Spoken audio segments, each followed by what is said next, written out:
How does one bad decision turn a hockey game into something the referees can barely control? It starts quietly, not with a full bench clearing, not with gloves flying everywhere, not with the arena losing its mind. Usually, it starts with one player making one choice: a late hit, a slash that lands too high, a punch after the whistle, a cheap shot from behind, a moment of revenge that arrives just a second too late to look like hockey anymore. And then everything changes. The puck is still on the ice, but the game is not really about the puck now. The score is still on the board, but the scoreboard suddenly feels small. Every player starts watching every other player. Every hit becomes a message. Every stare becomes a warning. The referees are no longer managing a hockey game. They are trying to stop a fire from reaching the benches. That is the strange thing about NHL chaos. It almost never appears from nowhere. There is always a fuse. Sometimes the fuse is an old rivalry. Sometimes it is a playoff series that has gone too far. Sometimes it is one player deciding that the league, the officials, and the rulebook are not going to handle justice fast enough. So he handles it himself. And the moment he does, the game crosses into a different world. These are 10 moments when NHL players crossed the line and the match stopped feeling like sport. But the real question is darker than who threw the first punch. The real question is why everyone else followed. The first moment does not begin in the modern NHL, where every hit is clipped, slowed down, debated, and judged before the next commercial break. It begins in Montreal, in the middle of a playoff war. Canadiens versus Nordiques was never just another matchup. It was Quebec against Montreal, two teams from the same province carrying the kind of tension that did not need much help to explode. By the time they reached Game 6, in the spring of 1984, the series already had the feeling of something personal. Then came the second period. The game was still recognizable as hockey until it suddenly was not. Players paired off. Gloves dropped, bodies tangled along the boards. The officials tried to pull one fight apart, only for another one to open behind them. It was not one clean fight with a beginning and an ending. It was a chain reaction. And the strangest part was that the chaos did not stay in one period. After the horn, after the ice had cleared, after everyone should have had time to cool down, the anger was still sitting there, waiting. When the players came back out, the fight came back with them. That is what made the Good Friday Massacre feel different.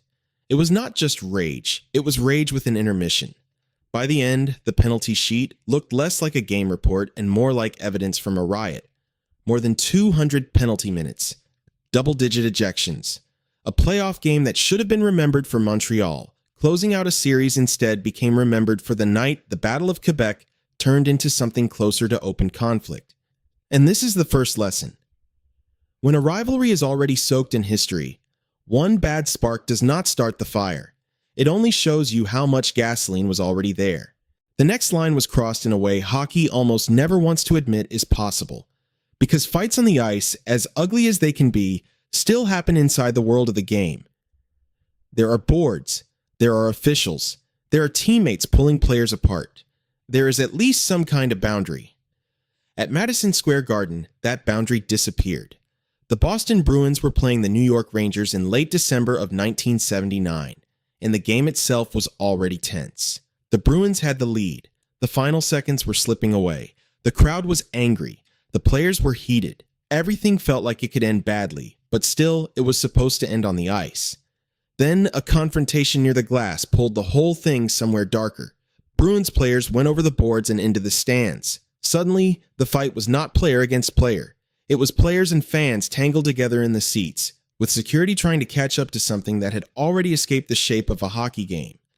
And in the middle of it came the image that made the whole night infamous.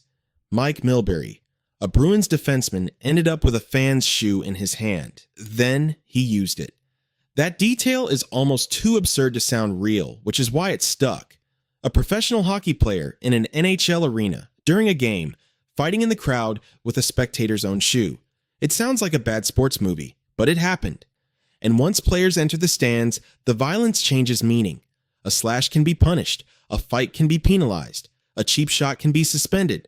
But when the wall between athletes and spectators breaks, the league is not just dealing with discipline anymore. It is dealing with embarrassment, liability, public image, the fear that the next chaotic hockey night might not stay inside the rink at all. And that makes this moment more than bizarre. It shows how fast a game can lose its borders. Now the chaos moves from a rivalry exploding everywhere to something more focused. One player, one target, one long skate across the ice. Ron Hextall was not a normal NHL goalie. He did not carry himself like a protected player hiding inside the crease. He played angry.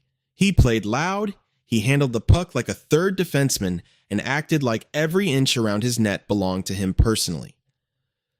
So, when the Flyers were being eliminated by the Canadiens in the spring of 1989, Hextall was already the wrong kind of player to put inside a boiling series.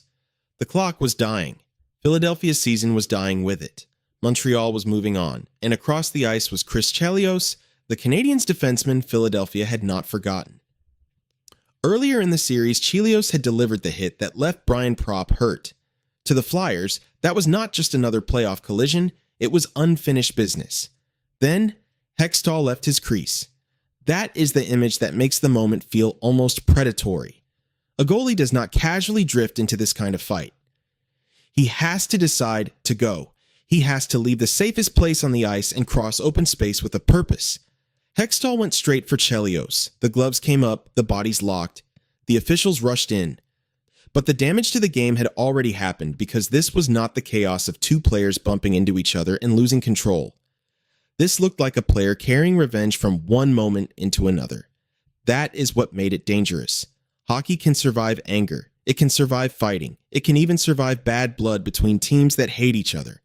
But when revenge becomes the reason for the next shift, the puck stops being the center of the game. And once the puck is no longer the center, everyone starts wondering who is next.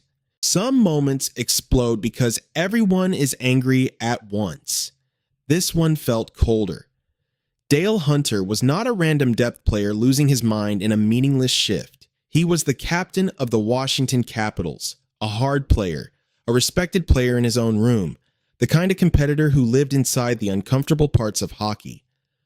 But against the New York Islanders in 1993, the line did not blur. It vanished. Pierre Turgeon picked off the puck, moved in, and scored the goal that pushed the series out of Washington's reach. For the Islanders, it was celebration. For the Capitals, it was the sound of a season closing. Turgeon turned toward the boards, his arms coming up, his mind already in the release of the moment. Then Hunter came from behind. That is what makes the play so hard to soften. It was not a collision at full speed where both players were reaching for the same puck. It was not a battle in the corner. It was not two angry players facing each other after a whistle. One player had scored, one player was celebrating, and one player arrived late enough that the hit felt less like hockey and more like punishment. Turgeon crashed into the boards and went down. The joy disappeared instantly. The goal was still on the board, but the building's energy changed. Suddenly, the celebration had a shadow over it. Hunter would receive a 21-game suspension, and the number mattered because the league was sending a message. Not every violent act could be hidden inside playoff emotion. Not every cheap shot could be dressed up as toughness. This was the kind of moment that forces hockey to look at itself. Because the sport loves players who care too much, until caring too much becomes an excuse for doing something after the play is already over. Revenge does not always arrive on the next shift. Sometimes it waits almost a year. That is what made the Red Wings and Avalanche rivalry feel so different by March 26, 1997.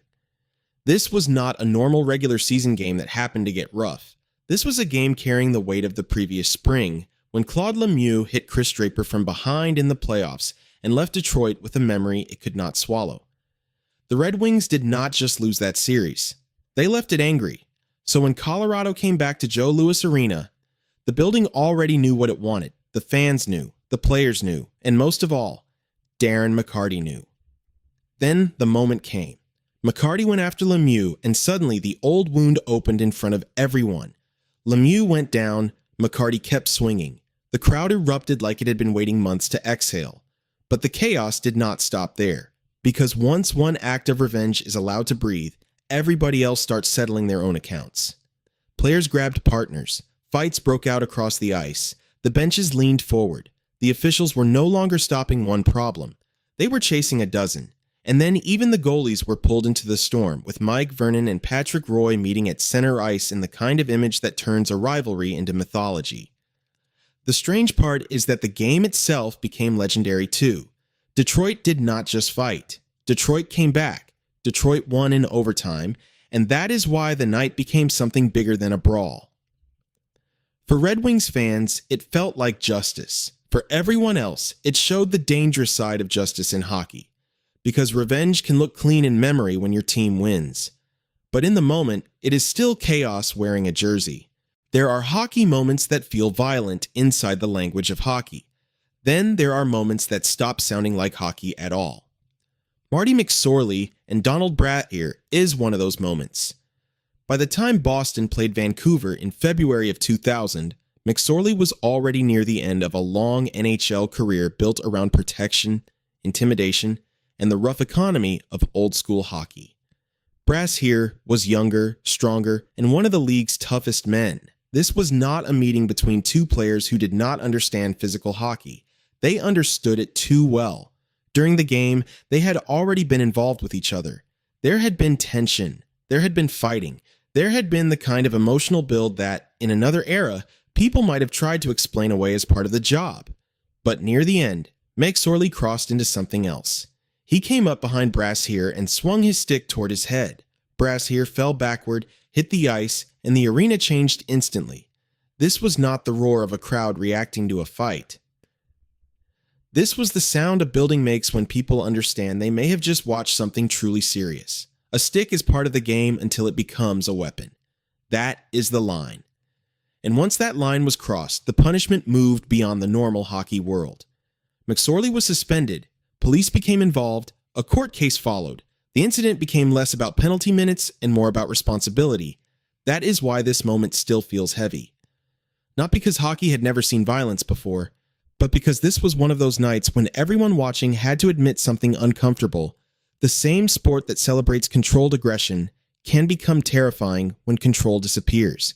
And this time, there was no way to pretend it was just a fight.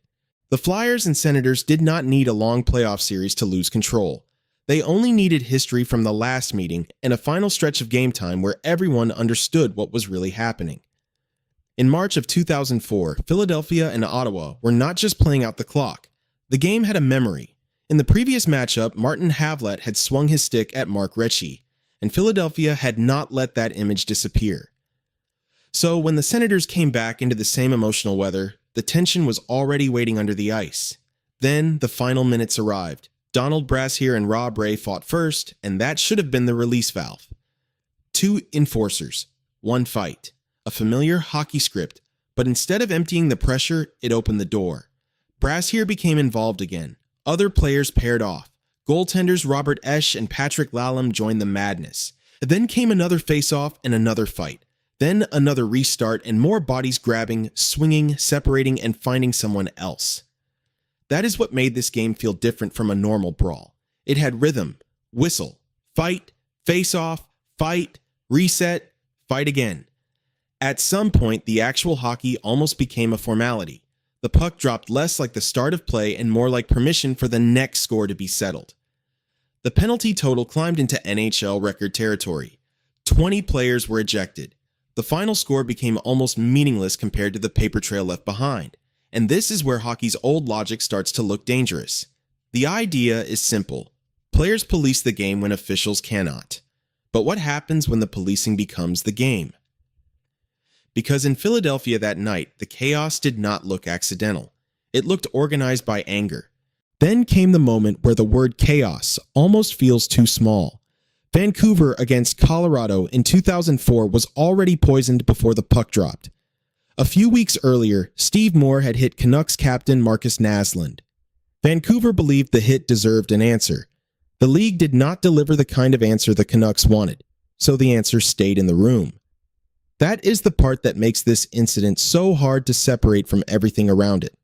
It was not just one angry second floating in empty space. It came after public anger, private frustration, and a team that clearly felt something was still unpaid. By the third period, Colorado was far ahead. The competitive part of the game was almost gone. But the emotional part was still alive, and that made the ice more dangerous, not less. Todd Bertuzzi followed Moore. He tried to engage him. Moore did not give him the fight he wanted. Then Bertuzzi grabbed him from behind and punched him. More fell forward. Bodies came down. The game stopped being a rivalry, stopped being payback, stopped being anything hockey could comfortably explain. This was not a message. This was damage. Moore suffered serious injuries and never played another NHL game. Bertuzzi was suspended, the Canucks were fined, police and courts became part of the story, and the incident followed both men long after that night ended. And that is why this moment sits in a different category. A brawl can become a legend. A revenge fight can become a rivalry chapter. Fans can argue for years about who started what, who answered the bell, who deserved it, who crossed the line first. But when a player's career is effectively over after one act from behind, the argument changes. It is no longer about old-school hockey. It is about the cost of letting anger pretend to be justice. By now, the pattern was becoming impossible to ignore. A stick was supposed to be a tool, a way to pass, shoot, defend, survive contact, and play the game at impossible speed. But every once in a while, the stick became the exact thing hockey feared most. Chris Simon had built his NHL life in the hardest corners of the sport. He was an enforcer, a fighter, a player who understood intimidation not as a side effect, but as part of the job. That does not mean he was only that. Players like Simon often carried complicated reputations, respected by teammates and feared by opponents, because they did work most people could not imagine doing. But in March of 2007, none of that could protect the moment from what it was. Islanders against Rangers. A rivalry game. Emotion already baked into the building. Ryan Hallweg hit Simon into the boards, and Simon went down. For a second, the play looked like one more hard collision in a hard game. Then Simon got up. And instead of chasing the puck, or the shift, or even a normal fight, he swung his stick with both hands toward Hallweg's face. The arena reacted before the rulebook could, because everybody understands a fight differently from a stick swing to the head. A fight has a strange code around it. Two players square up. Gloves come off. There is risk, but there is also recognition. This was different. This was sudden, ugly, unmistakable.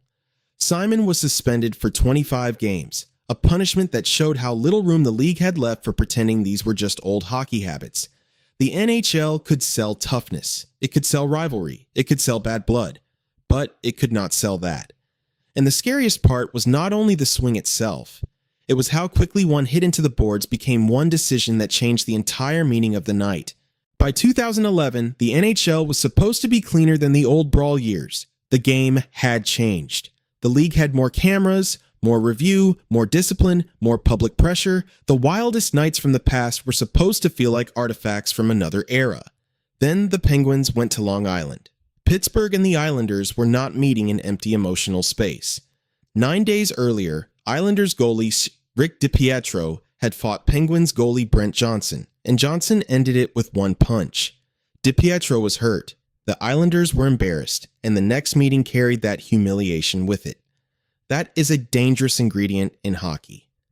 Because embarrassment does not always turn into better play. Sometimes it turns into a hunt. The Islanders scored early, hit hard, and played like a team trying to make the night uncomfortable from the first period onward. Fights started breaking out, then more fights. Then the game began to feel less like competition and more like a team-wide response to something that had happened before the opening face-off. The scoreboard said New York was in control. The penalty sheet said nobody was. By the end, the game had produced 346 penalty minutes, 65 penalties, 15 fighting majors, a pile of misconducts. Suspensions followed. The Islanders were fined. And the final score, even a lopsided one, became a footnote beside the violence. What makes this one so revealing is that it was not born from one sudden collision. It was born from memory. One punch from the previous game. One injured goalie. One team feeling disrespected. One arena waiting for payback. And once payback becomes part of the game plan, the modern NHL starts looking a lot like the old one, just with better cameras. The final modern example is different because the chaos did not wait for the game to reveal itself. It arrived almost immediately. Capitals against Rangers in May of 2021 was not just another late-season matchup. It was the second chapter of an argument that had already swallowed the league's attention. 2 nights earlier, Tom Wilson had been involved in a violent scrum against New York, including incidents with Pavel Buchnevich and Artemi Panarin. The Rangers were furious. Their fans were furious. The organization itself publicly challenged the league's response. So when Washington and New York met again, everyone knew the first shift mattered. The puck dropped. And the game exploded. Players paired off almost instantly. Gloves hit the ice. The opening faceoff turned into a message before the puck had time to become important. It was not subtle. It was not hidden inside normal physical play. It looked like a team saying, if the league will not give us the answer we wanted, we will create one ourselves. That is what made this moment so revealing. This was not old footage from a smoky arena where hockey violence lived in a different era. This was the modern NHL, under high-definition cameras, social media pressure, instant debate, and a department of player safety built for exactly these conversations. And still, the old code showed up. Not quietly, loudly. The Rangers were not just trying to win a hockey game. They were trying to reclaim something they felt had been taken from them: respect, protection, control. Washington was not going to simply stand there and absorb it. So the referees were dropped into a game that had already been written emotionally before the first whistle. That is the danger of unresolved anger. It does not disappear because the schedule moves on. It waits for the next face-off. By now, the pattern is clear. The most chaotic hockey games do not really begin when the gloves hit the ice. They begin earlier, in the space nobody can measure cleanly. A hit that one bench thinks was dirty. A suspension that one locker room thinks was too light. A teammate hurt with no answer. A captain embarrassed. A goalie knocked down. A rivalry carrying old pain into a new night. That is where the real game starts changing. Because hockey has always had 2 rule books. There is the official one, written down, enforced by referees, reviewed by the league, debated by broadcasters, and explained after the fact. Then there is the other one. The code. The one players feel more than read. The one that says some hits must be answered, some teammates must be protected, some disrespect cannot simply be ignored. It can create loyalty. It can make a team feel dangerous. It can make a locker room believe it has each other's backs. But it can also become a trap. Because once players decide the official rulebook has failed, the code starts asking for payment. And the payment is almost never calm. It comes as a late hit, a stick swing, a fight after the result is already clear, a line brawl that everyone in the building can feel coming before it begins. That is why these moments are not just about bad temper. They are about control. Who has it? Who lost it? Who thinks he is taking it back? And again, the same ugly truth appears. When hockey turns justice into revenge, the match can keep going. But the game has already changed. The final piece is why fans remember these nights for so long. Not because they were only violent, because they showed the sport without its mask. That is why these games never fade like ordinary box scores. Nobody remembers every clean zone entry. Nobody remembers every routine save. Nobody remembers the harmless shifts where the puck moves, the clock runs, and the system does exactly what it was built to do. But people remember the moment the system breaks. They remember a goalie leaving his crease for revenge. They remember a captain arriving late after a celebration. They remember a stick becoming something darker than equipment. They remember players climbing into the stands, benches boiling over, gloves falling at the opening faceoff, and referees looking less like officials than firefighters standing in the middle of a gasoline spill. Because chaos reveals something clean, hockey tries to hide. The NHL is not just speed and skill. It is pressure, pride, fear, memory, pain. It is men playing a beautiful game with violent tools, under bright lights, while thousands of people scream for justice without always agreeing what justice means. Most nights, the line holds. A hard hit stays a hard hit. A rivalry stays a rivalry. A scrum after the whistle stays a scrum after the whistle. The players skate away. The officials reset the face-off. The crowd calms down. But every once in a while, someone takes one more step. Not a huge step. Not always a planned step. Sometimes just one extra stride, one extra swing, one extra second of anger after the play should already be dead. And that is enough. Enough to turn a hockey game into a warning. Because the scariest thing about these moments is not that players cross the line, it is that most of them knew exactly where the line was. They saw it. They felt it. And for 1 second, They decided the game could survive what came next.